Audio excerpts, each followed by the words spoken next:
And joining us now is a man who caught the irony in all this, as I did. Terry Jeffries, our friend, editor-in-chief of CNSnews.com. Hello, sir. How are you? Doing great, Steve. Thanks for having me on. Well, it's my pleasure. Thanks for taking the time. All right, so let me get this straight. The guy who has run up the deficit to the national debt, I should say, to 16 trillion plus, and the deficit to all kinds of trillions of dollars, wants us to teach young people how to budget responsibly.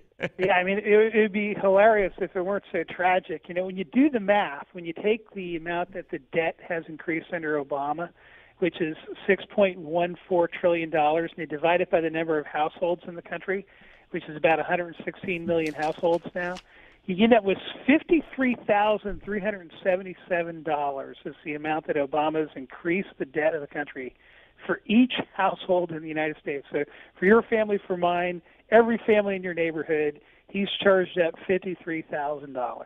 It is just mind-boggling, and it's only getting worse. There is no end in sight. But it's almost, you know, like today, Michelle Obama said to the group assembled at the White House dining room, the White House is also your house. Now, she wasn't talking to the public who are, you know, aching to take a tour of the White House on their vacation, spring vacation, because they're stuck and they're out of luck, and you know what kind of out of luck they are. She was talking to the privileged few who are making the movie 42 or made the movie 42, including Harrison Ford. Yet the headline, Michelle Obama, our house is your house too. And this smacks of the same kind of elitism and nonsense where the president just could ignore everything that's going on, ignore everything he's done, ignore everything he's doing, ignore the tab he's putting on our children, and then declaring this Cockamamie Month. Yeah, it really is a joke. I mean, it really is, and it's sanctimonious. And the thing is, I mean, the way I came across this story, Steve, is every once in a while, just as a matter of professional discipline,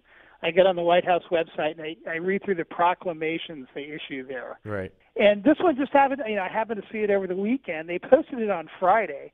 They didn't make much of a big deal about it. I don't know why they decided to do it, but they did. I just read this language. So they're going to teach kids how to budget responsibly, and I literally started laughing. But they routinely put this kind of stuff out. The liberal press routinely either ignores it or actually promotes what they're doing. And the bottom line is, this guy is bankrupting the country. That $53,000 he's added to the debt, not a penny of that will be paid in our lifetime, but interest will be paid on it, and each and every year, each and every day. They're adding to the principal that we're going to owe and our kids are going to owe. And it's eventually going to get to the point where our creditors aren't going to lend us some money anymore. No, you're absolutely right. We're talking to Terry Jeffries, editor-in-chief of CNSnews.com, here on the Steve Malzberg Show. And when you went to the White House website, and this program links to a couple of other government websites for the Consumer Financial Protection Bureau and mymoney.gov, which includes material from 21 federal agencies. I mean, even if you wanted to do this with your kid, I mean, make the thing kid-friendly. For crying out loud, what are they going to look at? Well, you know what? I do want to get into it in this particular story because I want to complicate it. But that Consumer Financial Protection Bureau that this proclamation links to is a blatantly unconstitutional institution. It was language that was inserted into another bill. This is an organization that exists under the Federal Reserve now that was created by Barack Obama. It is funded with money that's not appropriated by Congress. So Congress has no oversight over this thing.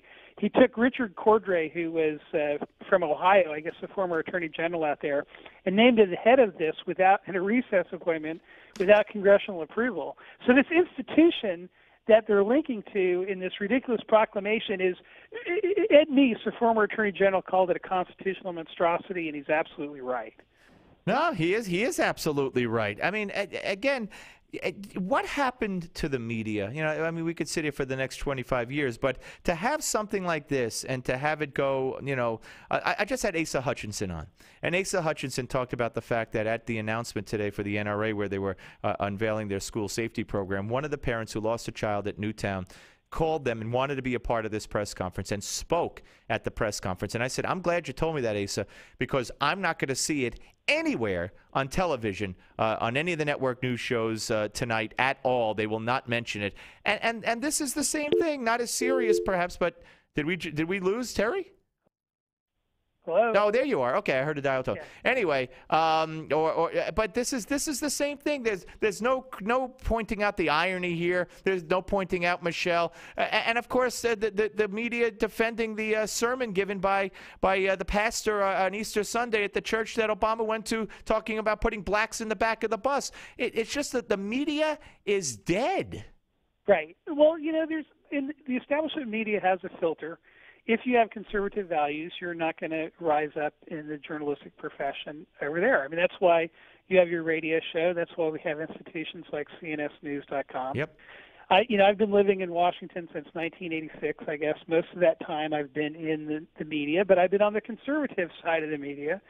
There's no way that I would have ever survived at a place like the Washington Post or the New York Times. That fortunately there are some outlets, and the internet helps us, where we can report on these things and talk about these things and go over the heads of the liberal media and try and get these stories out. I do think that people in this country are awakened to the fact that the country is heading towards bankruptcy, that the political class in Washington, D.C., quite frankly, of both parties, is not doing anything serious about it. And, in fact, they're exacerbating the problem. And we face a comeuppance down the road. And, Steve, I don't think it's a long way off down the road. Of that $16.7 trillion debt we now have, almost $12 trillion, not quite $12 trillion, is publicly traded debt. There are Treasury securities that you and I can buy, the Chinese can buy, and the Federal Reserve does buy. Right now, we pay an average of 2% interest on that debt. Now, historically, the average is more like 5.5%, 6%. 10 years ago, we were paying like 6%. When the interest on the debt goes up again to 6%, this country is not going to be able to pay for the basic things people expect from the federal government and also service the interest on the national debt. Well, that's all right, Terry, because then we'll become Cyprus, and they'll start taking our savings and our pension funds, and I don't think that they will know any limits as to what they could do if they ever got all branches of government, the House and the Senate and the White House. Then all bets would be off. Terry, as always, a pleasure talking to you. Thank you very much for your time, sir. Thank you very much. Terry Jeffries, ladies and gentlemen, and he is the editor-in-chief of CNSnews.com, which is also part of the Media Research Center, along with Newsbusters and